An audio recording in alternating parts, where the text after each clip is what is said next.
Hi, welcome to my studio. First, I want to show you what I'm wearing. I'm wearing an apron. I'm wearing a ponytail. I have a dust mask on, and it's not for COVID. And I have safety glasses on. You will be wearing, at the very least, safety glasses for everything I demonstrate today. Why? Because you don't want to get glass in your eye. I'm just guessing. Now, you may notice that I am also wearing regular glasses. And the reason I am also wearing safety glasses is that I was just wearing these once and they don't provide enough coverage. So I did get glass in my eye and it wasn't any fun. So you should wear safety glasses and be a 6 eyes just like me. All right, without any further ado, I'm going to share my screen and talk to you about cutting and shaping stained glass in painstaking detail. This is a 100% homemade production. Glass cutting consists of two actions: scoring the glass with a cutting tool and breaking the glass along that score line. I will demonstrate all of that in this video a little later. This is a picture of a temporary tattoo I had made once, and if I ever get the courage to get a real tattoo, this is what I would get. So let's first talk tools. This is the type of cutter I use. I have one right here. And here's some other types of cutters. Cutters A, B, and C don't have this little finger rest, which my cutter has. And plus the whole assembly that holds the cutting wheel is on a spring. And I will be honest with you and say, I have no idea how anyone can stand a cutter with those features. They really don't work for me. But I know that a lot of people like this style pistol grip cutter. People really like them. So try it and see if you like it. So the way these cutters work is that they all have a little tiny steel wheel. Perhaps you can see mine here. Yeah, there you go. That's the steel wheel that's going to score the glass. The wheel scores the glass by agitating the atoms in the glass, which make it possible to break it right upon that score line. In this picture, cutters A, C, and D are designed to be filled with cutting oil. All cutters need to be lubricated. I use a rag soaked in WD-40. See, the cutter just sits in here all the time, and there is a nasty, nasty rag soaked in WD-40. Now, sometimes people use kerosene, but to be honest, I don't know where to get kerosene, and I know where to get WD-40, and it works great. You should always keep your cutter lubricated, re-dipping it in the cup here with the WD-40 rag every 5 or 6 score lines that you make. This image shows various ways of holding the cutter. You may want to come back to this image and try some of these grips. When I was taught way back in the dark ages, my instructors told me there was only one right way to hold the cutter, and that was their way. And that's the only way I know. I don't understand exactly where they got the authority to make that claim, as holding it in other ways doesn't seem to come with too many consequences. So I will now show you how I hold the cutter. And here we go. All right, so you see it has a little set of teeth. Those face my body, and it has a little hand rest, or a little finger rest, sorry, right here and on the other side too. So what you do is you make a V, and you put the cutter in with the teeth facing me, and then I'm going to put my forefinger on this rest and my thumb on that. And this finger, which would ordinarily be used for swearing, can be used when you're cutting curved shapes. You can put this finger down on the glass, pretend this is on a table, and you can rotate the cutter around like that.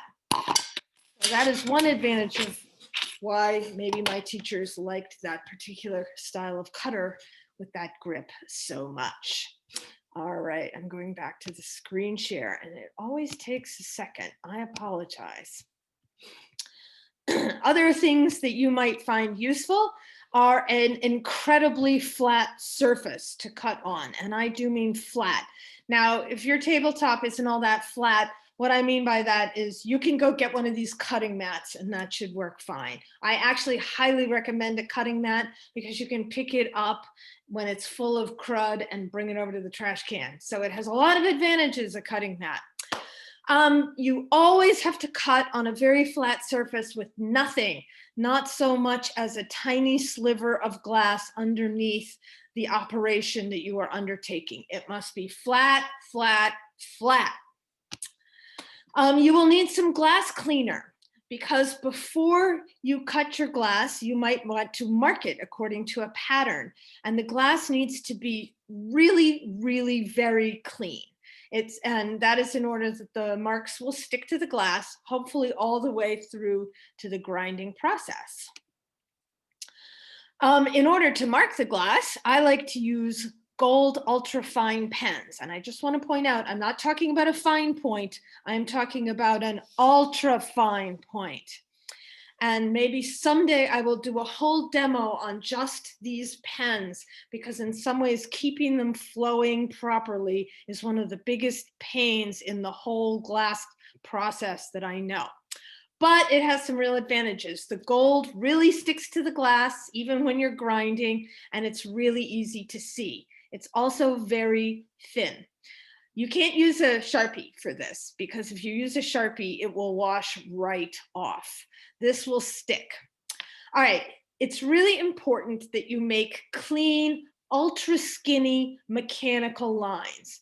You can't have a sketchy line. It can't be feathered and expressive. If all the paint bleeds underneath your ruler, you are going to have to clean it up and start over again. You can't make herky-jerky lines like this. You want lines that are crisp, clean, and razor sharp.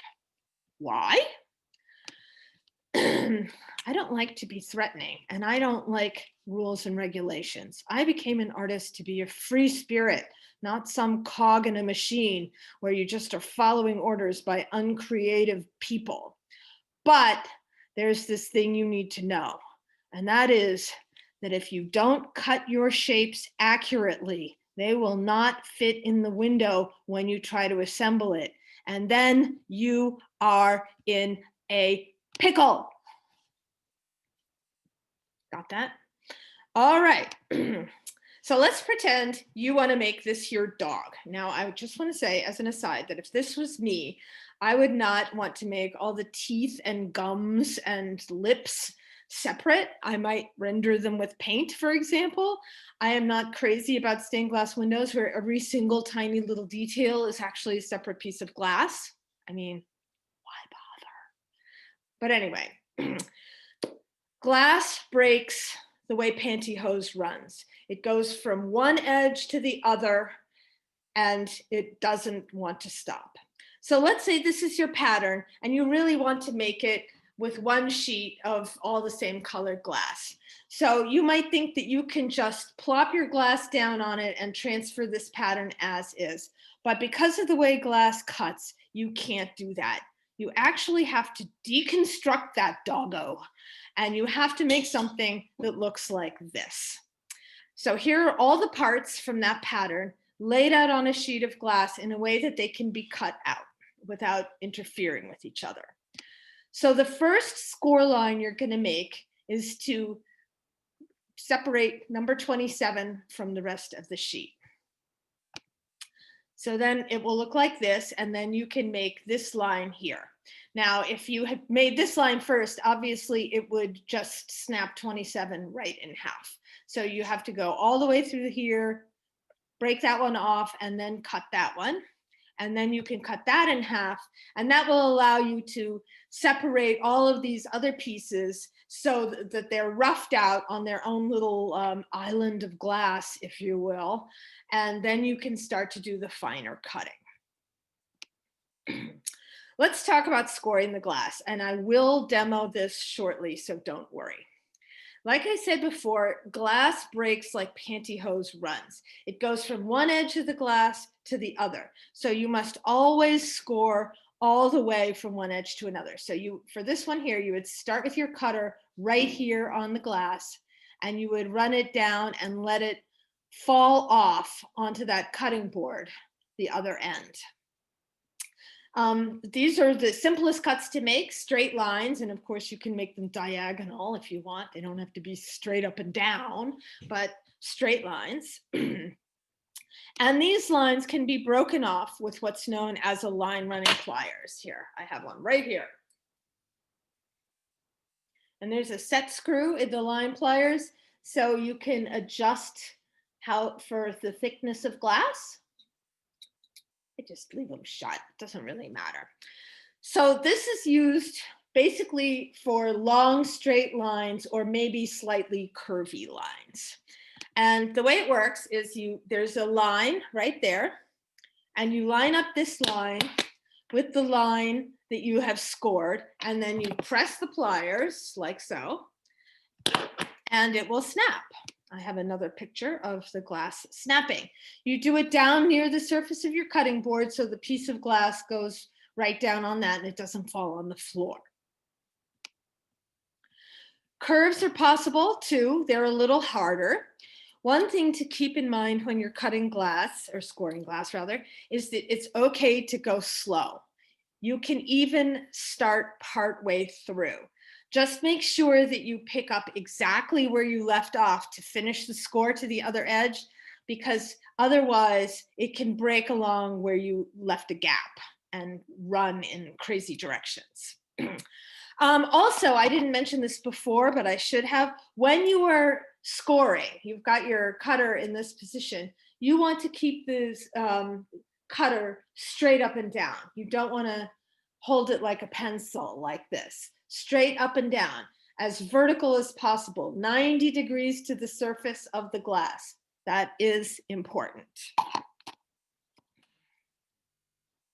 Now, when you're cutting curves, you might, for some of these curves like this, you can use a line running pliers, but for stuff like this, it would be more appropriate to use this tool. Also for thin strips, you will need to use this. This is an incredibly versatile tool called a grossing pliers. And I will be using them a lot in the demo. For now, what I want you to notice about the grossing pliers is that the top is flat and the bottom jaw is curved. It's a common error to use them upside down, so pay attention to this. You may, if they belong to you, you may even want to mark the top with an X to remind you, because they literally, it doesn't look like it's all that different, but it makes a huge difference, trust me. Now, with the line runners, you lined up the line with the score. With the grossing pliers, you position the pliers next to the line, and then you pull down like this, right? Sort of a folding down motion. I have a piece of glass here, but it's not scored. You'll see it in the demo. Another example, just near the line, but not going along with it. You want it to be at an angle. So here's some things that are impossible to do when cutting glass. You cannot cut deep V-shaped notches or a very deep U-shape either. And also you cannot go over a score line twice. You have one shot at this. So if you're a beginner, you should practice scoring and breaking glass on clear float glass scraps until you get the hang of it at least a little. And the third indication here is you can't stop halfway through. And the reason is because if you stop halfway through, the line is going to continue breaking however it feels like, willy-nilly in any one of these possible directions. With a deep V-shaped notch or a deep U, it will want to continue along this line. Now, I know some of you may have access to a diamond ring saw, and you are thinking, I can cut deep U's and deep V notches all day long and nothing bad happens. But someday you'll be looking at that vulnerable piece of glass funny, and it'll just go ping, and then you'll have a broken piece of glass, which is a bummer. You can also do deep inward curves, just not a very deep one. So about half a circle is a maximum. They are the most difficult thing to cut. So let's say you want to cut a piece of blue glass in this exact shape that I have in the image here. I want you to note the thickness at the apex of the curve. You can probably get away with a little thinner, but it will maybe want to snap here. So you need a little bit of glass on this side to hold it together. So you begin by scoring a shallow arc. And remember, you must cut from edge to edge. So you'll be running your cutter from here until it comes off the end here, right? When curves break wrong, it's because you stop the score line maybe right here, and then it's going to take a big chunk off, right, like that. And this is where your middle finger comes in handy, because this is when you can use it as a pivot, like so, to help you with that curve. The rest of the score lines here are still shallow curves and in a series of fish scales. You can do all the scores first and then break them out. So the sequence would be like this. You cut that one shallow curve that I just showed you first, and then you do another. The other one starts at the same place as the first one. But you don't have to go off the edge because you have created what will ultimately be a new edge. What you need to do is to transect that score line. So you go from the beginning to over the score line. Then you start over this one, over that score line, and you bring this to go over the edge. Number 4, you start down here and you go all the way until you transect the edge of the last fish scale. And then number 5, you start over the line of number 4 and you bring it all the way down here. Now at this point, you may find that your cutter runs into the groove that was previously scored. You can stop there. You don't have to go all the way over the edge. You'll feel the cutter possibly going into that, and then you can stop. And then you can cut finally number 6. Well, not finally, because then you're going to cut number 7. All right.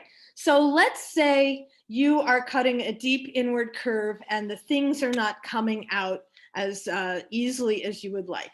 One thing you can do is you can tap the glass and underneath the score. I'm going to show you that by stopping sharing. You hold the cutter loosely, and I mean really loosely, and you go like this. Whoops, hold on.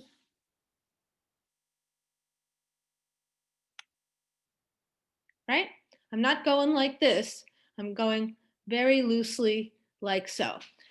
And you tap right underneath those score lines, and you should see them start to break out. You'll get a visual on that.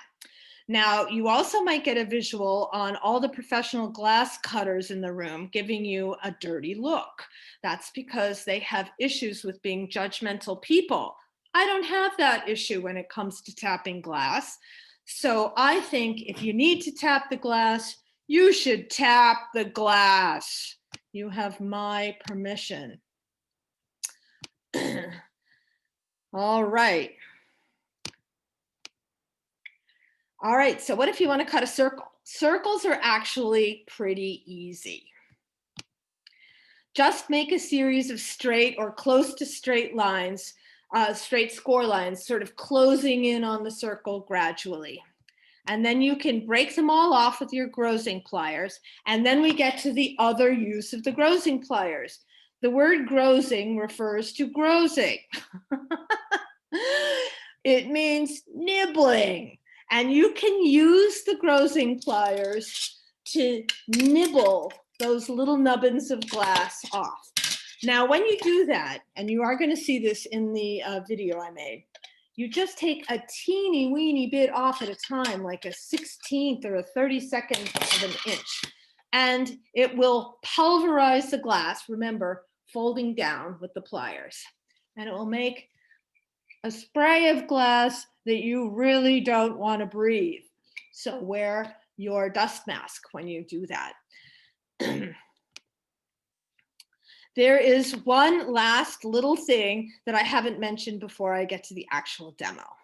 If you have seen people cutting glass before, but you actually haven't done it yourself, you should be forewarned that they can make it look really easy.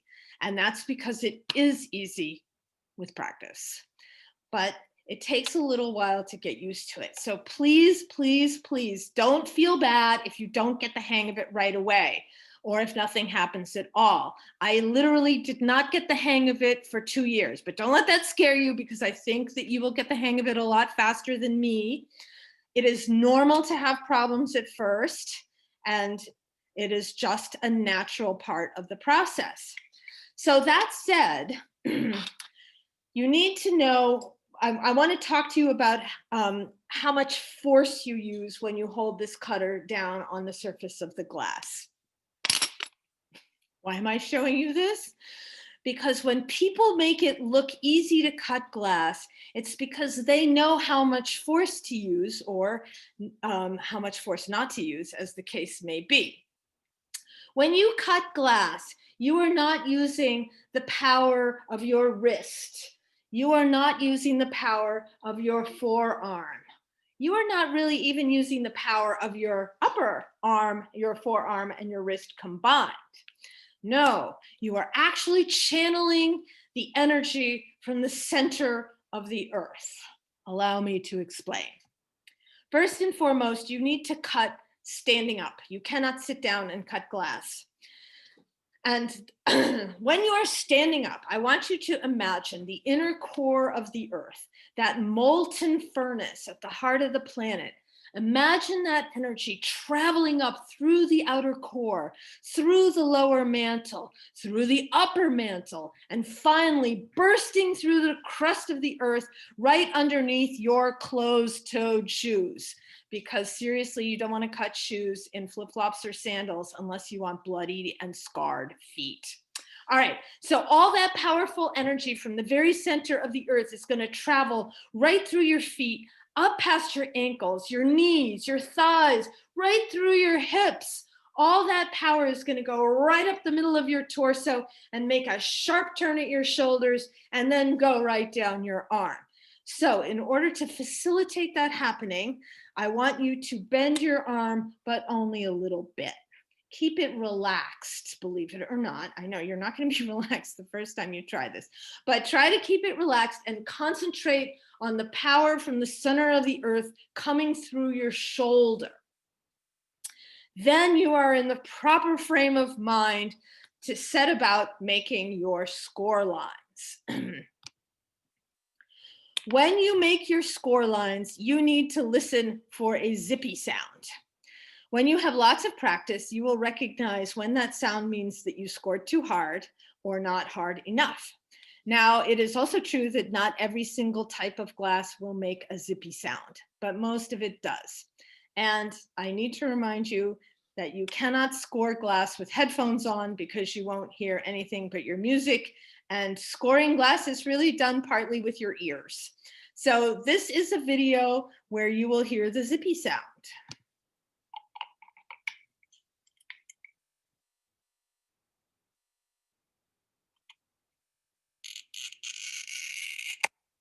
Zippy sound. And now I'm going to break the glass. Easy peasy, right? All right, so now I have a videotape to show you, which I have turned the sound off. A lot of the processes of glass are really incredibly loud, not that glass cutting is, but I want to be able to talk over it and tell you what's going on as it happens. So here we go. The first thing you're going to see me do is I am going to take some glass cleaner and vigorously clean my piece of glass on both sides.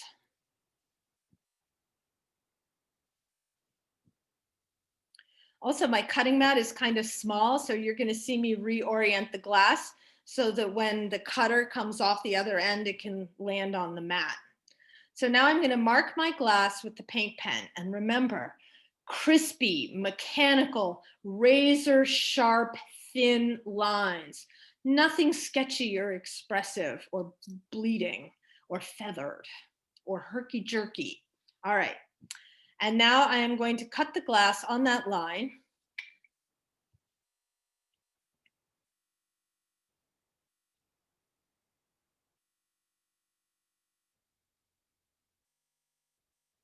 And the cutter is going to go off onto the mat.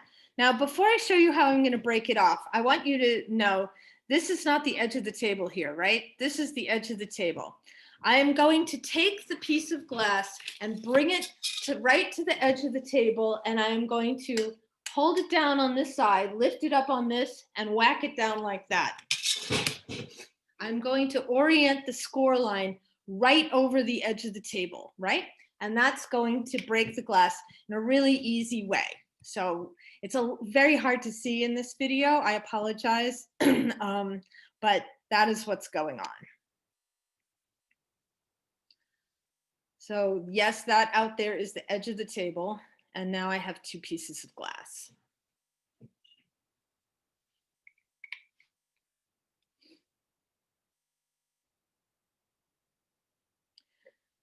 Now I'm going to remark the glass with another straight line, and I'm going to show you using the running pliers.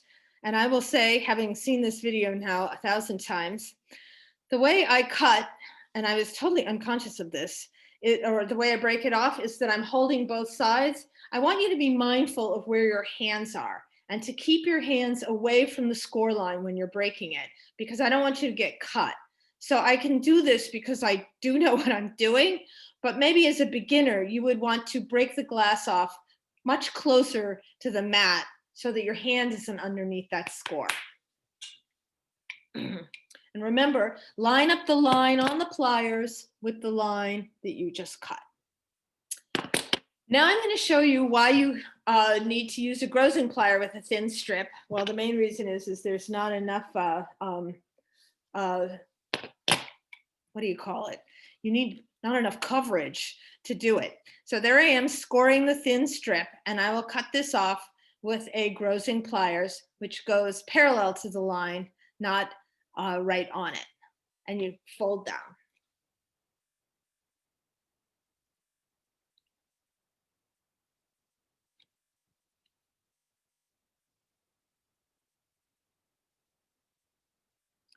Now I'm going to show you that you can score a line even if you stop, as long as you remember to start right where you left off. And you can kind of see what you're doing. So there you go.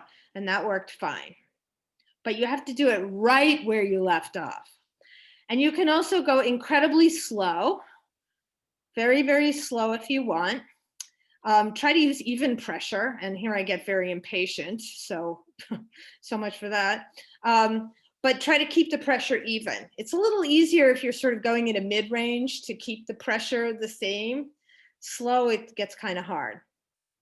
And now I'm going to show you a gentle curve. And I'm going to use the line breakers for this one.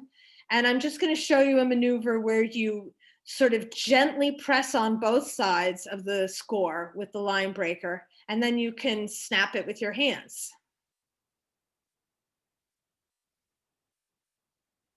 So I did both the beginning and the end of the score with the line breaker.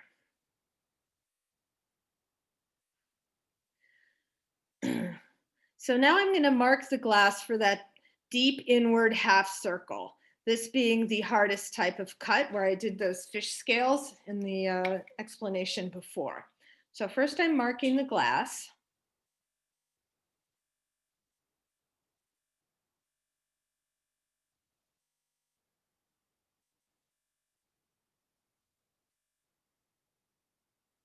Remember, I don't think you can get much more than a half circle. More than a half circle would be an undercut, and you can do it if you nibble it out with the grazing pliers. So if you must do it, you must do it, but it's kind of tricky, but it can be done.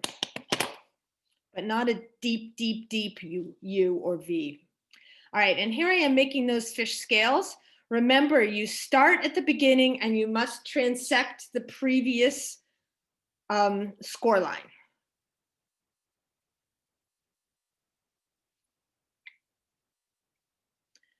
And now I'm going to use the grazing pliers to remove each fish scale. Now, before I get to the next one, I'll tell you, this one was a little sticky. When you have one that's a little sticky, you can try using the grazing pliers here and wiggling them a little, and then it will probably come out. So wiggle, wiggle, and then a little harder, and it comes out.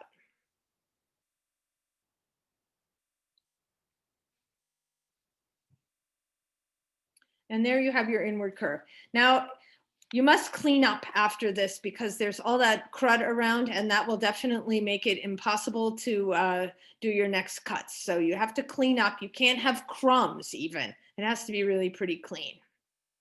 And then I'm doing that long vertical, which I'm going to use the line breakers for. Oh, no, I'm going to, wrong, my hands. And then I'm just going to make another cut to show you tapping and what happens when you tap. So do it near the mat because sometimes the glass just falls down. Next up, I'm going to show you a circle. I'm going to trace the pattern near the corner of that square because if you do it right in the middle of the square, you wasted all that glass. You can save some of this glass for something else. So I'm going to do it in the corner, trace the pattern.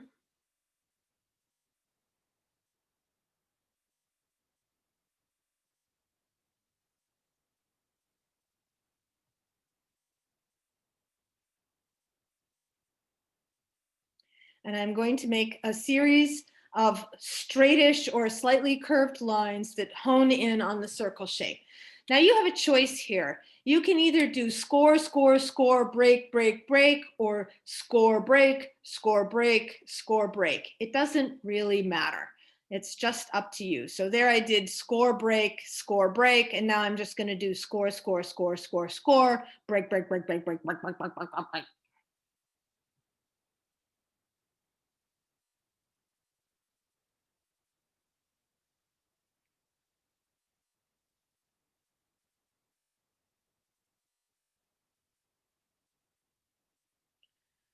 And then I'm going in with the grazing pliers, flat side on the top, and breaking off all those little pieces.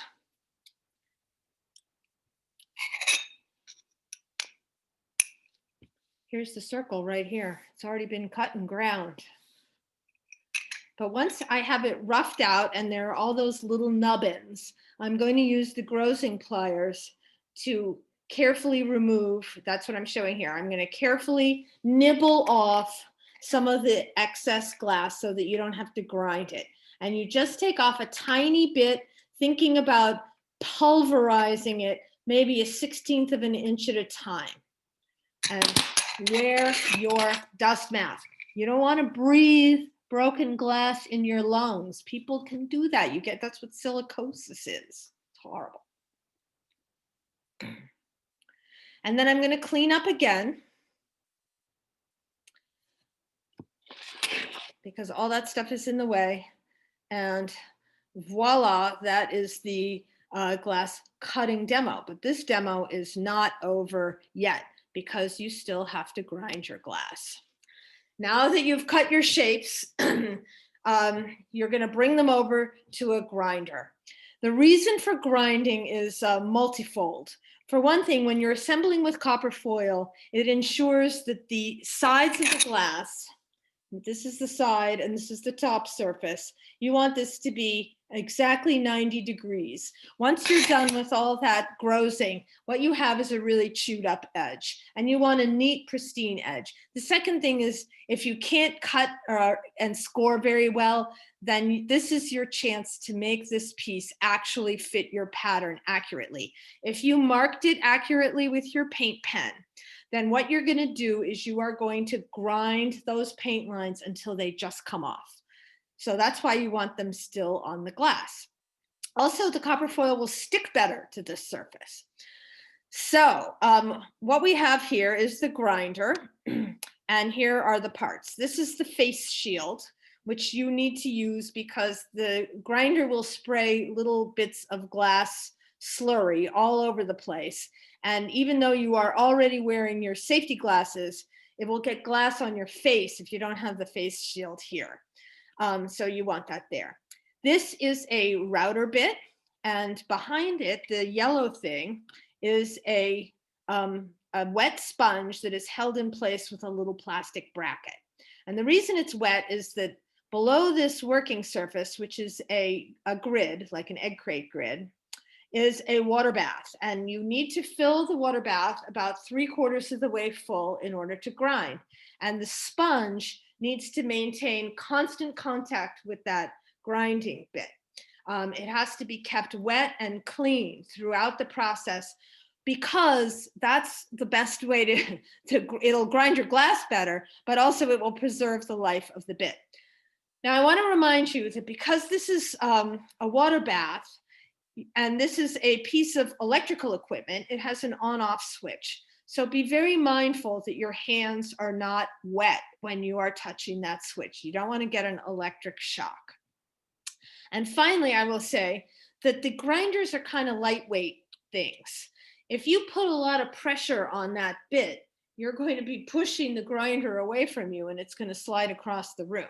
Now, in my home studio, I built a wooden bracket, so that thing I can push as hard as I want, but probably you can't.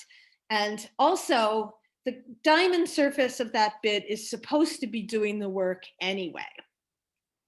Apropos of diamond bits, here is a whole bunch of them. You will probably be using a bit like this. Sometimes maybe this for really tiny, tight curves that you may want to make. This is also a core bit, so you can make holes in your glass with the top of this. And this is a speed bit. If you really want to tear into your glass, you can buy one of those. And this here is the Allen key. So the grinder has a little pole here, and the bit fits on top of it, and you tighten it with the Allen key. I want to tell you some good news and some bad news.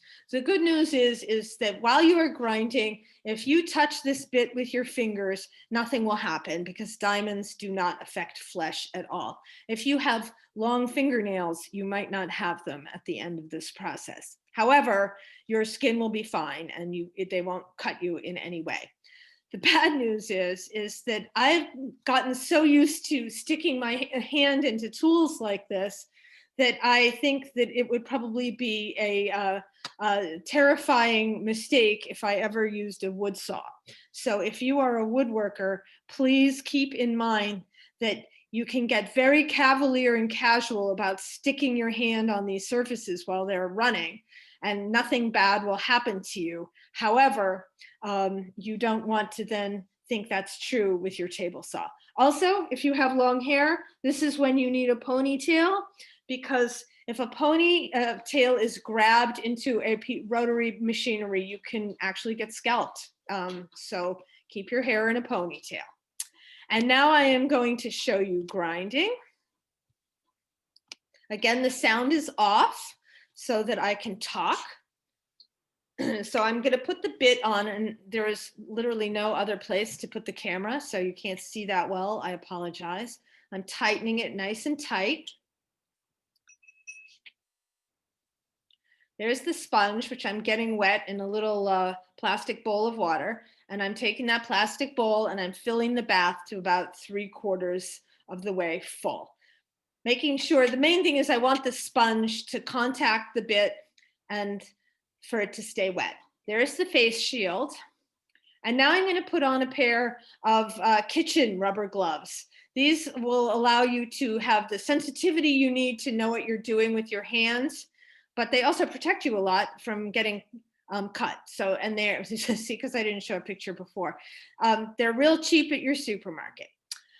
All right, so while you're grinding, you can pick up the glass, you can run it along that plastic white work surface if you want.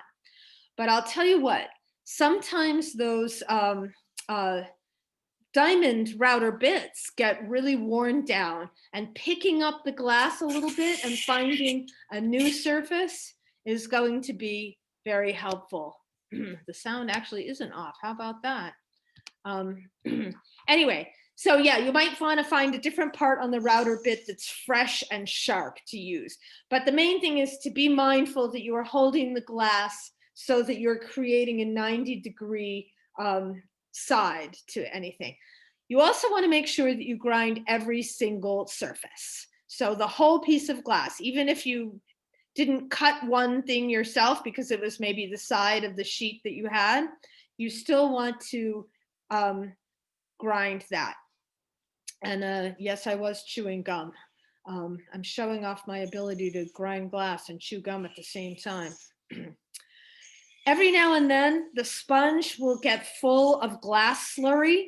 You need to turn the machine off and clean the sponge thoroughly in a bucket of water or a sink and make sure that it's soaking wet and reinsert it. If you try to do that with the machine running, it might send the sponge flying across the room.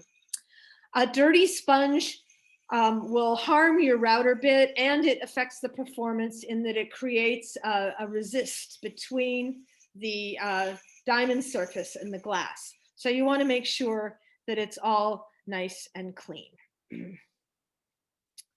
So what just happened there? Because I feel like there was more to go.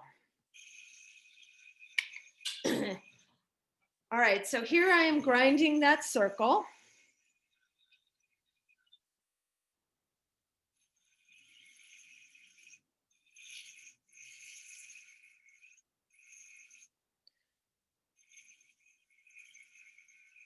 Making sure that I am going right to the inside of the paint line. So the paint line should be gone, and then it should fit your pattern perfectly.